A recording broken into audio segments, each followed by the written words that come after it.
ሚያዝያ 15 ቀን 1912 ዓ.ም በወቅቱ የዓለማችን ትልቁና ፈጣሪ እንኳን ሊያሰምጠው አይችልም የተባለለት ታይታኒክ መርከብ በሰሜን አትላንቲክ ውቅያኖስ ውስጥ ሰመጠ። ከ1500 በላይ ሰዎችም ሕይወታቸውን አጡ። ነገር ግን እውነት የሰመጠችው ታይታኒክ ናት ወይስ ሌላ መርከብ? ዛሬ በሚስጥራዊ ዓለም የታይታኒክን መዝገብ እንከፍታለን። አደጋ ወይስ የቢሊዮኑን ዶላር የኢንሹራንስ ሴራ? የሁለቱ መርከቦች ሚስጥር። ታይታኒክ ስትሰራ ኦሎምፒክ የምትባል ተመሳሳይ መርከብ ነበረች። ኦሎምፒክ ከታይታኒክ በፊት ተሰርታ ስራ የጀመረች ቢሆንም በተደጋጋሚ አደጋ ደርሶባት የነጭ ኮከብ መስመር ኩባንያን ለከፍተኛ ኪሳራ ዳርገው ነበር። ኢንሹራንሱም ካሳ ለመክፈል ፈቃደኛ አልነበረም። እዚህ ጋ ነው ሴራው የሚጀምረው።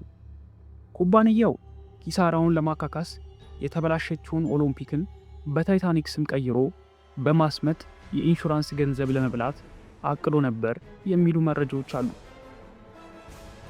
የማይካዱ ማስረጃዎች። መርከቧ ከመነሳቷ በፊት የተነሱ ፎቶዎች እንደሚያሳዩት ታይታኒክ 14 መስኮቶች ቀዳዳዎች ሲኖሯት የሰመጠችው መርከብ ግን 16 ነበራት። የሚገርመው 16 ቀዳዳዎች የነበሯት የኦሎምፒክ መርከብ ነበረች። በተጨማሪም በመርከቧ ፍርስራሽ ላይ ታይታኒክ የሚለው ስም ስር ኦሎምፒክ የሚል ጽሑፍ እንደነበረ የሚናገሩ አሳሾች አሉ። የባለ ሀብቶቹ ሚስጥር። ሌላው ይበልጥ የሚያስገርመው ደግሞ የታይታኒክ ባለቤት የሆነው ጄፕ ሞርጋን በመጨረሻው ሰዓት ታመም ያለው በሚል ምክንያት ሳይሳፈር መቅረቱ ነው።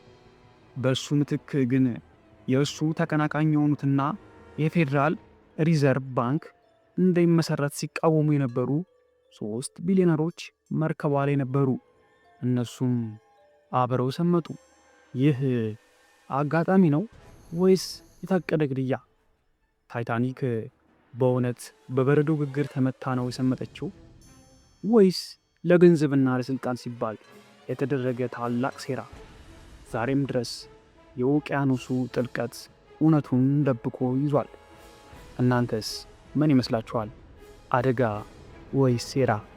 ኮሜንት አድርጉልኝ።